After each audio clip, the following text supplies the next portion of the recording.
Vamos a hacer el mismo ejercicio con la aceleración, ¿cierto? Entonces, bueno, vamos a mirar de dónde sale la fórmula de la aceleración.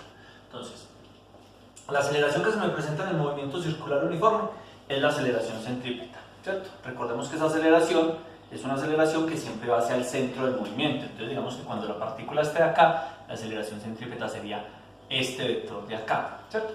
Y ese vector de ahí sería w al cuadrado por el radio, pero recordemos que el radio del movimiento circular uniforme es para nosotros la amplitud en un movimiento armónico simple. Entonces, este sería w al cuadrado por a, ¿cierto? Bueno, hagámoslo acá.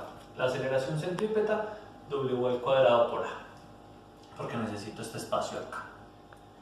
Entonces, si esta es la aceleración centrípeta, ¿cuáles son las componentes de esa aceleración centrípeta? Pues entonces va a tener una componente vertical, que sería esta, llamémosla aceleración en Y, y una componente horizontal, que sería esta, llamémosla aceleración en X, ¿cierto?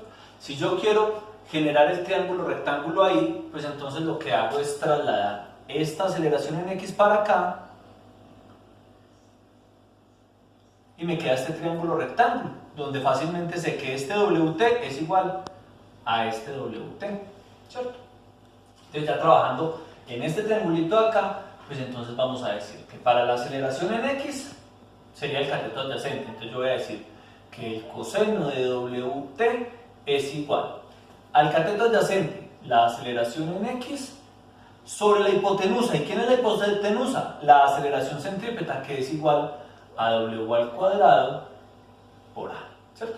Entonces, si yo quiero despejar de ahí la aceleración en X, la aceleración en X va a ser igual. Esto pasaría que a multiplicar me quedaría w al cuadrado por a por el coseno de WT. Pero tenemos que tener presente que este vector inicialmente va hacia la izquierda. Entonces, como va hacia la izquierda, va a ser negativo, ¿cierto? Lo mismo que la velocidad. Este negativo es de fórmula, solamente va a cambiar cuando este coseno de WT sea negativo. De resto va a quedar así, ¿sí? Ahora, otra cosa.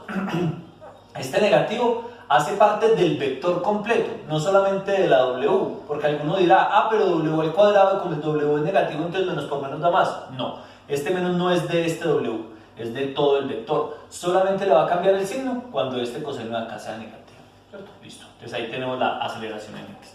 Y para la aceleración en Y, pues entonces decimos que para este WT la aceleración en Y es el cateto adyacente, perdón, el cateto opuesto. Entonces decimos que el seno de WT es igual al cateto opuesto, la aceleración en Y, sobre la hipotenusa, w al cuadrado por a, ¿sí? Entonces hacemos el despeje, nos queda w al cuadrado por a por el seno de WT. Pero verificamos y miremos que este también va hacia abajo, entonces en este caso la aceleración también va a ser negativo. Y ahí tenemos la fórmula de la aceleración para el movimiento horizontal y la fórmula de la aceleración para el movimiento vertical. Entonces vamos a hacer el mismo ejercicio. Entonces voy a graficar, en la gráfica voy a hacer un plano cartesiano y voy a dividir el periodo en 4 pedazos, ¿cierto? Y voy a graficar la aceleración en el eje horizontal. Entonces, acá tengo la fórmula de la aceleración en el eje horizontal. Entonces, cuando el movimiento empieza acá, ¿cierto? ¿Hacia dónde va a ir la aceleración? Pues va a ir hacia el centro, o sea que en este punto la aceleración en X va a ir hacia la izquierda, va a ser negativa, ¿cierto? Pero como está en un extremo, pues también va a ser la máxima. Entonces va a ser la máxima por debajo, entonces empezaría acá, ¿cierto? Listo, el movimiento continúa. Cuando se sitúe aquí, la partícula va a ir pasando por el punto de equilibrio. ¿Cuánto es la aceleración en el punto de equilibrio? 0. Entonces en el primer cuarto del periodo va a ir hasta 0, ¿cierto? Cuando continúe va a ir hasta el otro extremo, entonces en el otro extremo va a ser positiva, pero aquí ya va a ir hacia allá, o sea que va a ser positiva, ¿cierto? Entonces vamos a ir acá, en este punto va a ir en la máxima por encima, ¿cierto? Cuando vuelva aquí va a volver a pasar por el punto de equilibrio, entonces va a volver a ser 0, y cuando vuelva por acá, pues también va a ser la máxima negativa, ¿sí? Entonces tendríamos que este gráfico sería así, así, así y así, ¿cierto? Vamos a analizar los gráficos. Entonces digamos, aquí es negativa porque va hacia la izquierda. Digamos que en otro punto de este primer cuadrante, digamos acá, Entonces acá, esta sería la aceleración centrípeta, que fue de donde partimos. La componente en X, ¿hacia dónde va? Hacia allá, entonces va a ser negativa. ¿Por qué va a ser negativa? Porque en el primer cuadrante todos son positivos, entonces como esto me va a dar positivo más por menos, me va a dar menos. Listo, correcto, ¿cierto?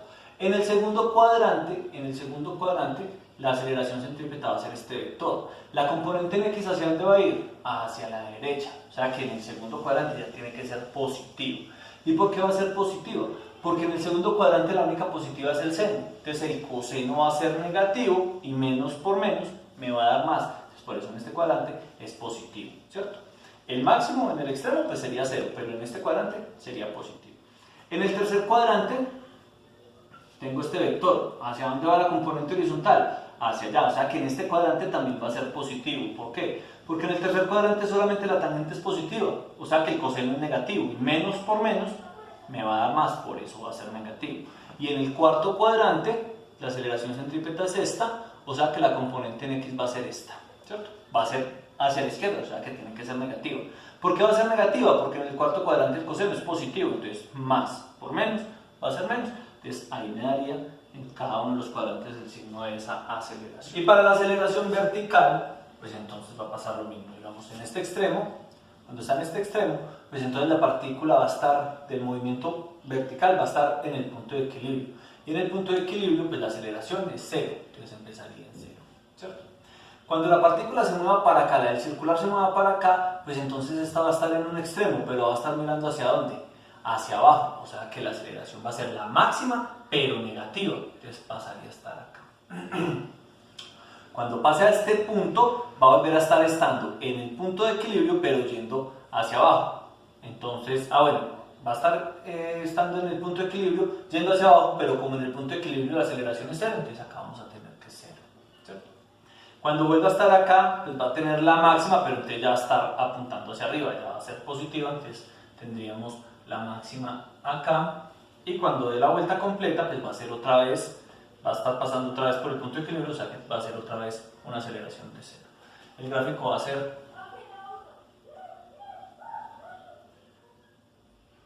este que tenemos acá, ¿cierto? Bueno, vamos a analizar los signos. Entonces, cuando estamos en el primer cuadrante, la componente ya va a estar hacia abajo, o sea que si está hacia abajo, tiene que ser negativa. ¿Por qué es negativa? En el primer cuadrante todas son positivas, o sea que el seno es positivo. Entonces, más por menos, pues me va a dar menos, el vector medio negativo. Cuando esté en el segundo cuadrante, este va a ser el vector, también tiene que ser negativo porque va hacia abajo. ¿Por qué? Porque en el segundo cuadrante el seno es positivo, entonces más por menos va a dar menos. En el tercer cuadrante, la componente ya va a ir hacia arriba, entonces tiene que ser positiva. ¿Por qué? Porque en el tercer cuadrante la tangente es positiva, entonces el seno es negativo y menos por menos pues me va a dar más. Y en el cuarto cuadrante la componente también va para arriba, entonces también tiene que dar positiva. ¿Por qué? Porque en el cuarto cuadrante el coseno es positivo, o sea que el seno es negativo. Menos por menos me va a dar más, y ahí estaría la ubicación de los signos en cada uno de los cuadrantes. Entonces, en conclusión, estas serían las fórmulas del movimiento armónico simple, ¿cierto? Acá tengo las del movimiento horizontal, acá tengo las del movimiento vertical. Y me faltaría una, yo le añadiría una. Miren que la elongación es A por el coseno de WT y la aceleración es menos W al cuadrado por A por el coseno de WT. Miren que toda esta parte es la misma elongación. Entonces yo también podría decir que la aceleración en X puede ser menos W al cuadrado por X, ¿cierto? Y lo mismo pasaría en Y. Otra fórmula para la aceleración en Y sería menos W al cuadrado por... Y de una vez vamos a explicar lo de la fase del movimiento. Entonces lo de la fase del movimiento es cuánto de desfase tiene. Básicamente es esto. A ver, nosotros hicimos todo el procedimiento de las fórmulas y de los gráficos y todo partiendo de acá, ¿cierto? Partiendo de que el movimiento empiece ahí. ¿Qué pasaría si el movimiento no empieza acá, sino que empieza acá? Entonces lo que va a pasar es que el movimiento se va a presentar en este eje, o el horizontal, y en este eje el vertical, ¿sí? El desfase es, como yo lo había empezado aquí, ya no empezó acá sino acá, es todo esto. Entonces todo esto es a lo que nosotros vamos a llamar phi, el ángulo de desfase, ¿sí? De resto, las normas y las fórmulas y todo seguirían igual. Si empieza aquí en tiempo cero, digamos que cuando vaya por acá, pues entonces hago el mismo ejercicio. Esta parte de aquí va a ser el WT. Para yo no enredarme, para trabajar más fácil, pues lo que hago es trabajar, así no haya empezado acá, trabajando desde acá y sumar los ángulos de desfase y el ángulo WT. Entonces, para el desfase, lo único que hago es decir que esto es coseno de WT más phi, que esto es seno de WT más phi, que esto es coseno de WT más phi.